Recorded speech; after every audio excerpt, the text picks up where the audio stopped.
Hello and welcome to More Than Footy, your official Sydney Swans podcast, brought to you by Bing Lee. I'm your host, Tom Chadwick. Well, we are just about halfway through the W season, so it's time to get a bit of a sense check on how the girls are going, and it's time to welcome assistant coach Lachie Hunter. Lachie, thanks for joining us. Thanks for having me, mate. What have you made of the last 2 weeks in particular? I wish you'd have asked me about the last 6, but the last the last 2 have been challenging. Probably beat up around the ball a little bit against the Pies, and defensively probably just not up to it on the weekend against the Giants. But the beauty of having a good team this year is we're probably getting everyone's best crack a little bit. So still in a good spot, 4-2, and ready to launch in the back end of the year. Have you reviewed the Giants game yet? And if you haven't, where do you think the main sort of feedback will be for the girls? Yeah, we did. We've done a little bit this morning. We haven't gone through it with the girls. I'll look at just a few real breakdowns on defence, probably, and inability to get set up at stoppage and organised and control what we can. Probably allowed them to be pretty impactful when they went forward with the ball. So it'll be a fair bit of defensive stuff today. Do you feel as though last fortnight's a bit of a reality check for the girls, or more of a learning curve? I mean, I'm sure it is to some degree. You know, you're 4-0 and undoubtedly you can probably get not ahead of yourself, but you can start to project forward and think, 4-0, perfect start. But that's the beauty of the game. That's not how it works. And it has a way of coming back to even, and hopefully we can bounce back from here. On a positive note, Sunday afternoon, Henson Park, not a cloud in the sky. Over 7,000 people turned up. I was on the hill, but you would have been sort of on the broadcast side, if you were. So your view would have been second to none. What did it look like? It was beautiful. I have to remind myself to keep coaching there at some point. So it was nice to just look out there. It would have been a lovely arvo sitting out on the grass. Unfortunately we couldn't get it done, but still a beautiful day. You've been around footy for a long time, and you've probably seen since W was the inception 10 years ago. Did you ever think you'd rock up to a game in Sydney with 7,000 people? No, definitely not. Yeah, you're right. I was involved kind of early on with the Bulldogs being one of the foundation clubs when I was playing there. And I've been around kind of women's sport my whole life with my mum and sister. So it was, no, I wouldn't have probably a couple of years ago. So it's a credit to where the game's gotten and only getting bigger. What about your role, backline coach? Who's impressed you the most, as if you can single someone out? Yeah, look, it's a fun group down there. Look, Lara, Cartel? The cartel, yeah. We used to call them the men's department in the football. Not that I was really involved in the back line, but look, Lara's one who I really enjoy coaching down back. Got a really defensive mindset, really engaged all throughout the game, and has the ability to kind of shut down the opposition's probably best, mid to small forward and work back a little bit offensively. Zippy early on when she was down there was fun. Has a few tricks down back and was looking to get the ball in her hands as much as I could. So hopefully I can pinch her back at some stage. What have you learnt so far as an assistant coach at the Swans under Scotty and the like? The level of detail that goes into Scotty's stuff is something I've really tried to copy off and try to admire. Look, I try and think back to what I wanted as a player and how I want a message to be received, and information about why things are happening and not just kind of definitive instructions. I was always hungry to know the why and the tactical side of things behind it. So that's probably something I've tried to lean on for my group. Next 2 games up against Adelaide and a really tough ask against North Melbourne, but I guess it's only 1 week at a time. What's the message ahead of the Crows? Yeah, look, it's tough, probably a tough month upcoming really, which is, you can spin it as a positive as well. It's a real opportunity to kind of test yourself against, the teams that are probably going to be there come the back end of the year. Look, if we can just control what we can control and get all our setups right, the game will naturally have ebbs and flows either way, but if you control what you can, you give yourself the best chance to win. So that's probably one.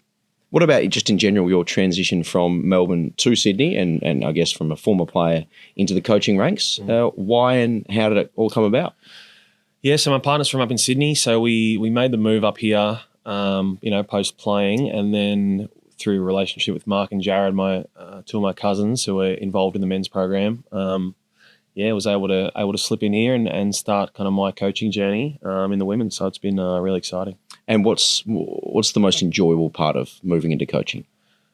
Look, the day-to-day interactions are awesome as a player, being involved, in locker room environments and that kind of stuff. And to be honest, you get quite a lot of those perks without having to go through the tough nature of being a player. So I've kind of enjoyed. I think at the moment might be in the honeymoon phase of being a coach because I'm still enjoying all the fun aspects of it. Now you mentioned the McVeigh boys. A lot of maybe Swans fans wouldn't know that you are cousins with Mark and Jared. Tell us about your relationship there.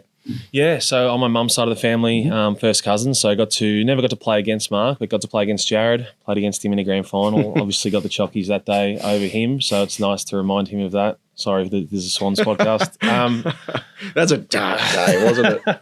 Yeah, I don't know. Long time ago now. But yeah, they were kind of my, along with my dad who played as well, they were my footy kind of idols growing up. So I always tried to lean on them and admire them greatly. So it's nice to be somewhat more involved in them now in the workspace. When you look back at your playing career, 199 games, and as you mentioned, premiership play in 2016 and former best and fairest at the Dogs, how proud are you when you look back on your playing career?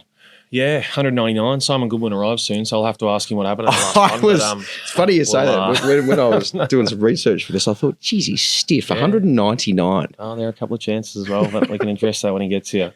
I look back really fondly. It was, a long time with the Dogs, a team I grew up barracking for, able to win a flag there, which was awesome to live out my childhood dream.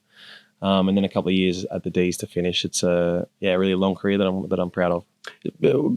Before we sort of move on, you did play some VFL games as well last year for the Swans. How did that come about? Was that just to help out development or filling in? It was a little bit of just being useful wherever I could.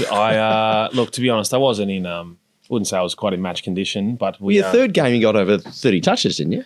Yeah. Where were you playing? Half-back? Well, I was playing half-back. I'm not sure if I had an opponent for most of that game. It was more of a spare down back. Okay. So maybe I was able to get a bit more of the ball, but it was good fun. I was able to help out Jared, who was coaching, and the AFL team had a lot of injuries at that point. So naturally, the players who were probably playing mainly VFL went up, so we were left pretty bare in the shelf of VFL. So I was able to help out for a couple of games. Has it given you a bug or ambition to make coaching a full-time career? Yeah, absolutely. Yep, that's the intention for sure.